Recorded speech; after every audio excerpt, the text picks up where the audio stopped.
வணக்கம், வாழ்க வளமுடன். நான் உங்கள் ஜோதிடர் மாணிக்கவாசன் பேசுகிறேன். ஓம் தத் புருஷாய் வக்கரதுண்டன் தன்னோ நிதி பிரசோய ஓம் ஸ்ரீம் க்ரீம் க்ளீம் க்ளம் கம் கணபதியே நமக. ஓம் க்ரீம் ஆதித்யாய சோமாய மங்களாய உதயச குரு சுக்கிர சனிப்பச்ச ராகவ கேதவ நமக. ஓம் ஸ்ரீம் க்ளீம் பஞ்சபூத வசிவிசிய ஓம் அங்கிரங்கு பஞ்சபூத வசிவிசிய ஓம் லங்கு வங்கு பஞ்சபூத வசிவிசிய ஓம் நங்கு மங்கு பஞ்சபூத வசிவிசிய சுவாக. 9 நவகிரகங்கள் 5 பஞ்சபூதத்தினோட அனுகிரகம் பரிபூர்ணமாக அனைத்து ஜோதிட அன்பர்களுக்கும் ஆன்மீக பெரியோர்களுக்கும் அனைத்து மக்களுக்கும் கிடைக்க எம்பெருமான் முருகப்பெருமானை மனதார நான் பிரார்த்தனை பண்றேன். ஓம் சரவண பவாய நமக. இன்னைக்கு நாம் பார்க்கக்கூடிய தலைப்பு என்னன்னா, மகர லக்னத்திற்கு செவ்வாய் பகவான் நின்ற ஸ்தான பலன்கள் என்ன அப்படின்னு தான் பார்க்க போறோம். மகர லக்னத்துக்கு பார்த்தோம்னா இவர் 4-11 குடைவராக வர்றாரு. 4-11க்கு அதிபதியா அங்க உச்சமாகிறார். மகர லக்னத்துக்கு அற்புதமான பலாபலங்கள் நடக்கும். வீடு, நிலம், சொத்து, திரளான செல்வம், விவசாய நிலங்கள் எல்லாம் வாங்கக்கூடிய ஒரு அமைப்பெல்லாம் ஏற்படும். மிலிட்ரி, ஆர்மி தொழில்களெல்லாம் போய் படித்து அந்த மூலமாக முன்னேறக்கூடிய ஒரு பாக்கியமெல்லாம் அற்புதமாக கிடைக்கும். உயர்கல்வி படிக்கக்கூடிய அமைப்பெல்லாம் கிடைக்கும். உயர்கல்வி ஸ்தானாதிபதியாக இருக்கிறதுனால நல்ல மருத்துவ படியெல்லாம் ஆற்றக்கெல்லாம் வாய்ப்புகள் அதிகம். ஓகேங்களா? அந்த இடத்துல மகர லக்னமாக இருந்தால் அந்த செவ்வாய் உச்சமாகி நல்ல பொசிஷனில் இருந்தாருன்னா நல்ல ஒரு பார்வை பெற்று சுபகிரகத்தினோட பார்வை பெற்றிருந்தால் அற்புதமான பலாபலங்கள் நடக்க வாய்ப்புகள் இருக்குது. ஜென்ரலாகவே இவர் தனிச்சு அங்கே உச்சமாக இருந்தாலே நன்மை தான், ஒன்றும் தீமையெல்லாம் கிடையாது. ஓகேங்களா? அடுத்தது செவ்வாய் 2ஆம் இடத்துல 2-4 குடைவன் 2-11 குடைவன் 2ஆம் இடத்துல இருந்தாருன்னா என்ன நடக்கும் அப்படின்னு பார்த்தோம், நல்ல லாபங்கள் ஏற்படும். இவர் சம்பாதிக்கிறதெல்லாம் நல்ல லாபத்திலேயே போகும், நல்ல முன்னேற்றங்கள் ஏற்படும். இவர் வீடு சொத்து சுகம், அப்புறம் பார்த்தோம்னா வண்டி வாகனங்கள் மூலமாக வருமானம் வரும். வண்டி வாகனங்கள் மூலமாக வருமானம் வரும். நல்ல கல்வி கிடைக்கும். கல்வி மேன்மை அதிகமாக இருக்கும். கல்வி ஸ்தானம் இல்லையா அந்த இடத்துல அவர் நிற்கும் போது நல்ல அற்புதமான பலன், அதாவது இந்த ஸ்தானத்தின் அடிப்படையில் அந்த பலன்களை அவர் கொடுக்க வல்லவர். பகை வீடாக இருந்தாலும் கூட கொடுக்க வல்லவராக இருக்கிறார். ஓகேங்களா? அடுத்தது பார்த்தோம்னா 3ஆம் இடம் தைரிய வீரிய வெற்றி ஸ்தானங்கிற இடத்துல நிற்கும் போது ஒரு ஆவரேஜான பலாபலன்கள் நடக்கும். செவ்வாய் 3ஆம் இடத்துல நிற்கும் போது ஒரு ஆவரேஜான பலாபலன்கள் நடக்கிறதுக்கு வாய்ப்புகள் அதிகம். 4ஆம் இடத்துல செவ்வாய் மேஸ்தல் நிற்கும் போது மிக அற்புதமான பலாபலன்கள் நடக்கும்.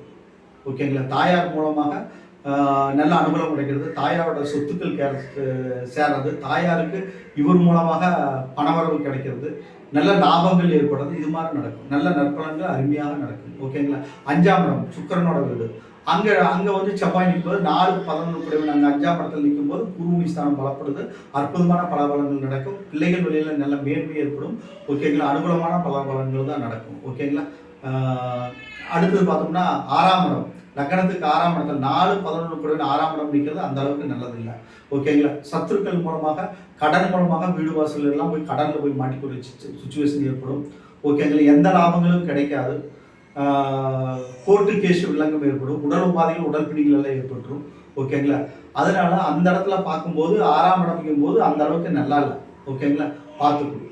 ஓகேங்களா? 4-11 குடைவன் 6ஆம் இடத்துல இருந்தால் அந்த ஸ்தானம் கெட்டு போயிடும். 4 குடைவன் அந்த 4 குடைவனோட ஸ்தானங்கள் என்னென்னு இருக்கா, பூமிகாரனாச்சா பூமியில பிரச்சனையாகும். வீடு வாசல் சொத்துண்டா அந்த இடத்துல பிரச்சனையாகும். அதே மாதிரி தாய் ஸ்தானம் ஆச்சா தாய் வழியில பிரச்சனைகள் போராட்டங்கள் ஏற்படும். ஓகேங்களா? அதை புரிஞ்சுக்கணும். ஓகேங்களா? அடுத்தது பார்த்தோம்னா 7ஆம் இடம் நல்லா இருக்கும். ஆனால் அங்கே நீச்சமாகி ஆட்சி பலமும் உச்ச பலமும் ஆட்சி பலம் பெற்ற கிரகம் சந்திரன் அங்கின்றாலோ அல்லது வேற ஏதாவது ஒரு சுபகிரகத்தோட பார்வை பெற்றிருந்தாலும் பலன்கள் மாறுபடும். ஓகேங்களா? அந்த அளவுக்கு பலன்கள் சிறப்பித்து சொல்ற மாதிரி இல்லை. செவ்வாதோஷம்ங்கிற கணக்கில் வந்துடும். அந்த அளவுக்கு சிறப்பான பலன்கள் தர்றதுக்கு வாய்ப்புகள் இல்லை கடகத்தில் இருக்கக்கூடிய செவ்வாயினால. ஓகேங்களா? அடுத்தது பார்த்தோம்னா 8ஆம் இடம் சிம்மம். இங்கேயும் அந்த அளவுக்கு நம்ம சொல்ல முடியாது. 4-11 குடைவன் 8ல் போய் மறைகிறது அந்த அளவுக்கு பலன்கள் சிறப்பாக இல்லை. அஷ்டமஸ்தானத்தில் மறையக்கூடாது. மறைஞ்சா வீடு வாசல் சொத்துக்கள் மூலமாக வண்டி வாகனங்கள் மூலமாக விபத்து கண்டம் பிரச்சனைகள் ஏற்படுறதுக்கு வாய்ப்புகள் அதிகம். ஓகேங்களா? விரைய செலவுகள் அதிகமாக ஏற்படும். எந்த லாபமும் கிடைக்காது 8ஆம் இடத்துல போய் அப்படி நிற்கும் போது. இதுக்கு மகர லக்னத்துக்கு. ஓகேங்களா? மகர லக்னத்துக்கு 9ல் செவ்வாய் நிற்கிறது. 4-11 குடைவன் 9ஆம் இடம் பாகிஸ்தான் ஏறி நிற்கிறது. ஓரளவுக்கு நல்ல நற்பலன்கள் நடக்கும். ஒரு ஆவரேஜாக நன்மைகள் நடக்கும். பகை வீடாக இருந்தாலும் கூட ஓரளவுக்கு மேன்மையான பலன்களை தர வல்லது செவ்வாய் பகவான் கண்ணியில் இருந்தார்னா. அடுத்தது பார்த்தோம்னா 10ஆம் இடம் சுக்கிரனோட வீடு. அங்கே சுக்கிரன் பகை வீடு தான் செவ்வாய்க்கு. இருந்த போதிலும் ஓரளவுக்கு நற்பலன்கள் நடக்கிறதுக்கு வாய்ப்புகள் அதிகம். ஒரு ஆவரேஜாக நடக்கிறதுக்கு வாய்ப்புகள் அதிகம். நல்ல உத்தியோக பிராப்தி வரும். அரசு, அதாவது மிலிட்ரி, ஆர்மி இந்த தொழில்களெல்லாம் போகிறதுக்கு ஏன்னா செவ்வாய் அது காரத்துவம் இல்லையா, அந்த தொழில்கள் செய்கிறதுக்கு வாய்ப்புகள் அதிகம். நில வியாபாரம் செய்கிறதுக்கு அதிக வாய்ப்பு. ஓகே? அந்த இடம் வியாபார ஸ்தானம். நில வாணிகம் செய்யறதுக்கு அதிக வாய்ப்புகள் ஏற்படும். நன்மைகள் அதிகமாக நடக்கும். ஒன்றும் ப்ராப்ளம் இல்லை. ஓகேங்களா? ஜட்ஜ்மெண்ட் பண்ணுற இடமும் அதுதான், நீதித்துறை ஆள்ற இடமும் அதுதான். அதனால அந்த துறையில் கூட போய் வேலை செய்யறதுக்கு ஒரு வாய்ப்புகள் அதிகம். ஓகேங்களா? ஒரு நல்ல ஒரு அமைப்பு ஏற்படுறதுக்கு வாய்ப்புகள் அதிகம். அடுத்து பார்த்தா மகர லக்னத்துக்கு 11ஆம் இடம் விருச்சிகத்தில் செவ்வாய் அமையும் போது அற்புதமான பலன்கள். 4, 11 குடைவன் 11ஆம் இடத்துல ஆட்சி பலம் வரும்போது அற்புதமான பலன்கள் ஏற்படும். வீடு வாசல் சொத்து மூலமாக, தாயின் மூலமாக, நிலபலன்கள் மூலமாக அதிக லாபம் கிடைக்கும். ஒரு அற்புதமான ஒரு ஸ்தானம் தான் அந்த 11ஆம் இடம் விருச்சிகம். ஓகேங்களா?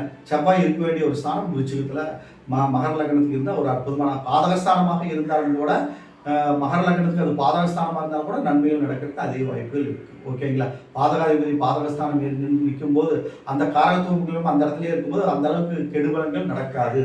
ஓகேங்களா? அடுத்தது பார்த்தோம்னா 12ஆம் இடம் குருவோட வீடு. இங்கே நிற்கும் போது கொஞ்சம் பிரச்சனைகள் அதிகமாகும். விரை செலவுகள் அதிகமாக ஏற்படும். ஓகேங்களா? தோஷங்கள் கொஞ்சம் கடுமையாக ஏற்பட்டுரும். ஏன்னா மகர லக்னத்துக்கு வந்து குரு வந்து பகை கிரகம். அப்போ வந்து அந்த இடத்துல செவ்வாய் போய் நிற்கும்போது செவ்வாயும் பகை. அப்போ அந்த அளவுக்கு நற்பலன்கள் நடக்கிறதுக்கு வாய்ப்புகள் இல்லை. ஓகேங்களா? ஓரளவுக்கு மீடியமாக தான் நடக்கும். அந்த அளவுக்கு நற்பலன்கள் நடக்கிறதுக்கு வாய்ப்புகள் இல்லை. ஓகேங்களா? ஆவரேஜாக தான் நடக்கும். ஓகேங்களா? இந்த வீடியோ உங்களுக்கு பிடிச்சிருந்ததுன்னா சப்ஸ்கிரைப் பண்ணுங்கள், பெல் சிம்பிள் அமைச்சிங்க, உங்கள் ஃப்ரெண்ட்ஸுக்கெல்லாம் ஷேர் பண்ணுங்கள். என்னிடத்துல ஜாதகம் பார்க்கணும், சோழி பிரச்சனம் பார்க்கணும், எண்கணிதம் பார்க்கணும், திருமண பொருத்தம் பார்க்கணும்னு என் நம்பருக்கு நீங்கள் கான்டாக்ட் பண்ணுங்கள். வணக்கம். வாழ்க வளமுடன்.